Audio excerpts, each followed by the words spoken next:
안녕하십니까. 4.15 총선 선거관리의 공정성과 중립성에 대한 논란이 새로운 국면에 접어들고 있습니다. 민경욱 전 의원이 출마했던 인천 연수원 선거구 6.28 재검표 과정에서 배춧잎 투표지를 비롯한 석연찮은 투표지가 잇따라 발견되면서 부정선거 의혹이 해소되기는커녕 한층 가열된 그런 상황입니다.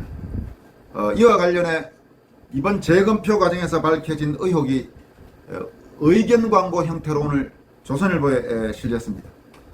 비록 기사나 논평이 아니고 의견 광고 형태이긴 하지만 그동안 대부분의 언론이 선거 부정에 대한 의혹 제기 자체를 사실상 묵살해 왔다는 점에서 눈여겨볼 만한 진전입니다.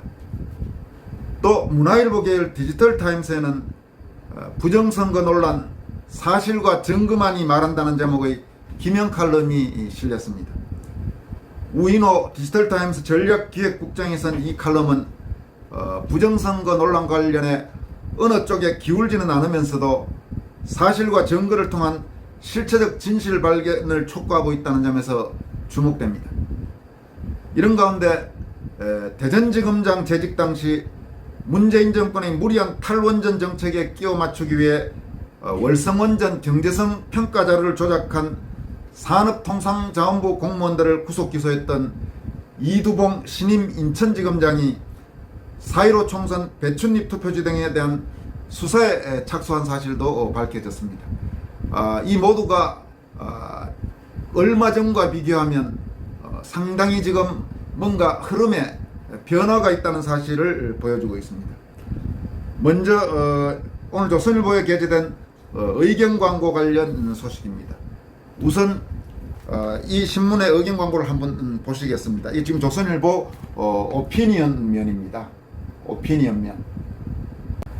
오늘 이 의견 광고를 게재한 주체는 4.15 부정선거 국민투쟁본부 민경욱 전 의원이 지금 대표로 있고 도태우 변호사 등이 적극적으로 활동하고 있는 지금 시민사회단체입니다. 이 제목은 오늘 의견 광고 제목은 이렇습니다. 2020년 4.15 총선 인천 연수구을 민경욱 재검표 결과 부정선거 물증 수천 장 이렇게 큰 제목이 있고 이번에 나온 석연찮은 투표지들 가운데 크게 세 종류 이름을 배춧잎 투표지, 자석 투표지, 일장기 투표지 이렇게 이름을 붙인 석연찮은 투표지들을 소개하고 있습니다. 배춧잎 투표지 부분에서는 이렇게 지금 써여져 있습니다. 당일 투표지와 달리 사전 투표지는 100% 프린트 인쇄로 출력하므로 비례 투표지 잔영이 찍힌 투표지는 존재할 수 없습니다. 즉 대량 인쇄소에서 출력된 가짜 투표지일 가능성이 매우 높습니다. 그러면서 현상금 공모까지 했네요. 만약 이런 투표지에 투표를 한 분이 계시면 사례금 100만원, 1000만원을 드리겠습니다. 이렇게 지금 써져 있습니다. 그리고 자석 투표지 부분은 문구는 광고 문구는 이렇습니다. 투표가 완료된 투표지 3장이 재검 당일까지 접착제로 붙어 있을 수 있을까요? 만약 이런 투표지를 받은 분이 계시다면 엄청난 행운입니다. 왜냐하면 단번에 3번의 투표권을 행사한 것이기 때문입니다. 이는 투표지를 대량 인쇄해서 몰래 넣어놓은 흔적입니다. 지금 이렇게 썼습니다. 그리고 일장기 투표지 부분에는 이렇게 지금 써져 있습니다. 일장기 투표지는 송도 2동 6투표구 수만 300여 장이 나왔던 모양입니다.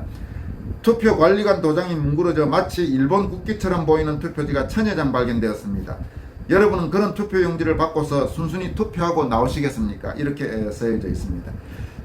지금 이 의견 광고는 물론 기사나 논평 형태는 아니고 의견 광고이긴 하지만 그래도 지금 오늘 지금 현재 대한민국에서 가장 많은 구독자와 가장 높은 영향력을 지닌 신문에 오늘 게재가 됐고 적어도 오늘 조선일보를 본 사람들이라면 아마 이 의견 광고는 워낙 눈에 띄는 의견 광고니까 거의 대부분 한번 읽어볼 걸로 생각합니다. 그렇다면 국민들의 생각에 어느 정도 상당한 적지 않은 영향을 미칠 수 있는 의견 광고라고 그런 생각이 듭니다. 그리고 지금 문화일보계열 디지털타임스의 기명 칼럼도 눈에 띕니다. 우인호 전략기획국장이 쓴 부정선거 논란 사실과 증거만이 말한다.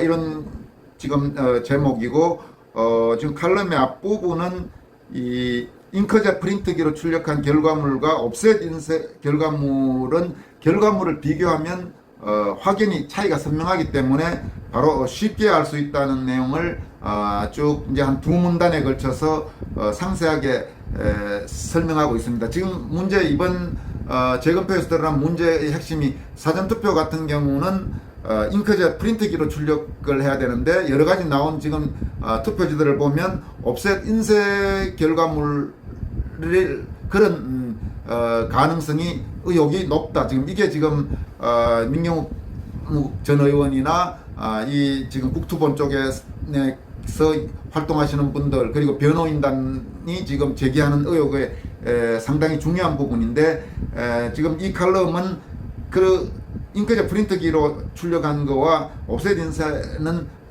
쉽게 차이를 알 수 있다는 겁니다. 그러니까 의지만 갖고 제대로 조사만 하면 충분히 감정해보면 알 수 있다는 겁니다. 지금 예매할 것이 없고 감정하면 된다. 지금 이렇게 그 두 문단으로 되어 있고 그 다음부터는 지금 이런 내용들이 있습니다. 이 부분들은 제가 읽어드리겠습니다.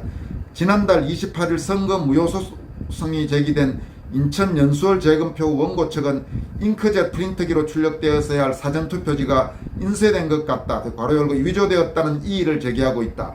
1년 2개월을 여기에 매여있는 사람들이다.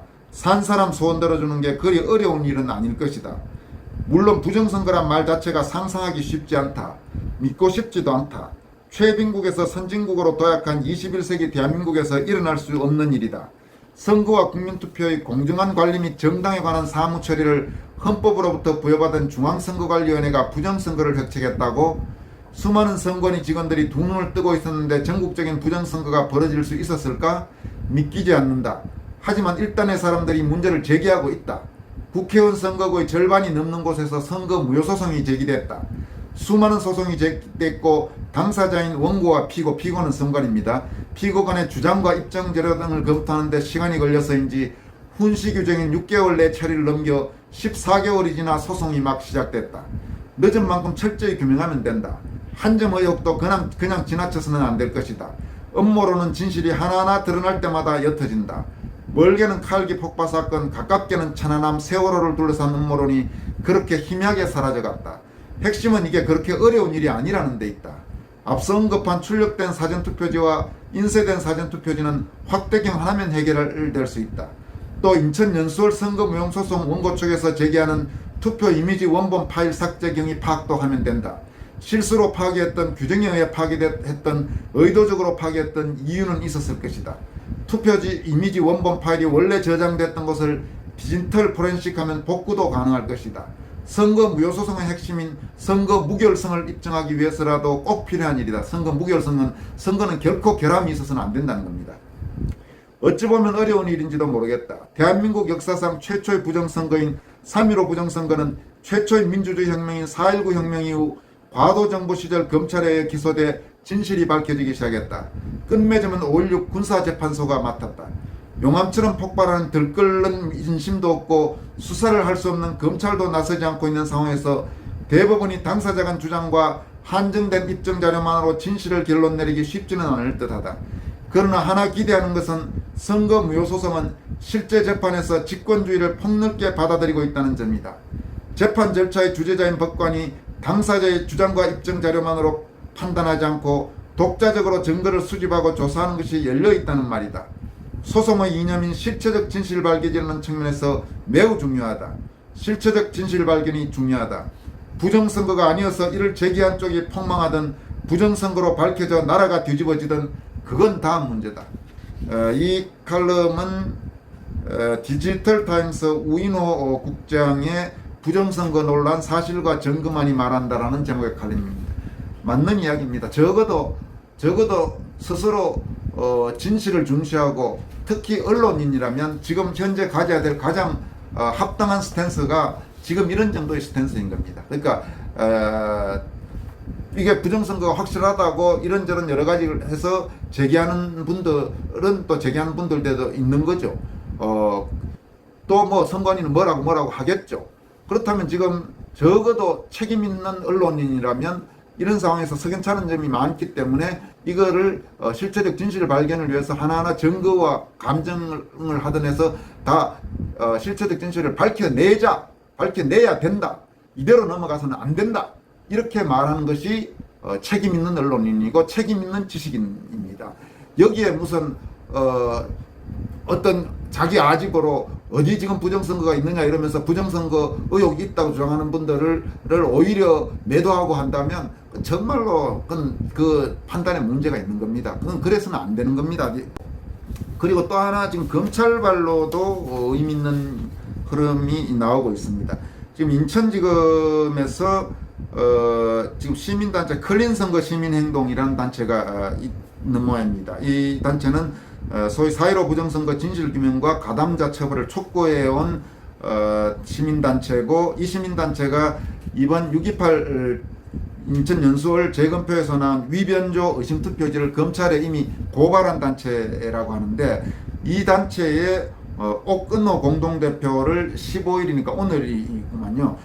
참고인 자격, 고발인 자격으로 불러서 조사할 예정이라고 합니다. 근데 이제 눈여겨볼 점은 지난달 검찰 인사가 있으면서 신임 인천지검장의 이두봉 전 대전지검장이 지금 왔는데, 이 이두봉 지금 인천지검장 대전지검 근무할 당시 원전 경제성 평가 조작 의혹과 관련해 이 권력의 그 엄청난 압박에도 불구하고 이 공무원들, 그 가담했던 공무원들을 구속 기소한 강골 검사입니다.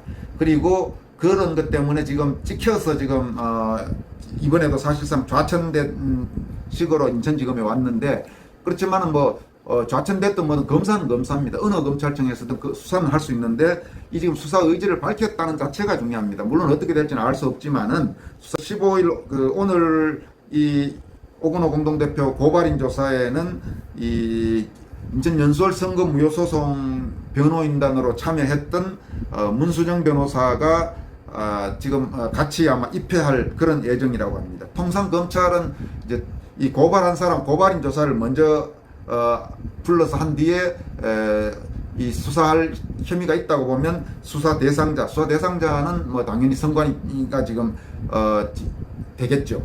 피의자 자격으로 소환을 하는데, 4.15 총선, 특히 이번 재검표 이후에 이 위변조 의심 투표지가 대거 발견된 이후 검찰이 이와 관련된 소환 조사에 들어간 것은 이번이 처음입니다. 그런 점에서 한번 앞으로 검찰에서 뭔가 좀 의미 있는 그런 진전이 있을지 한번 눈여겨볼 필요가 있을 것 같습니다. 오늘은 여기까지 하겠습니다. 고맙습니다.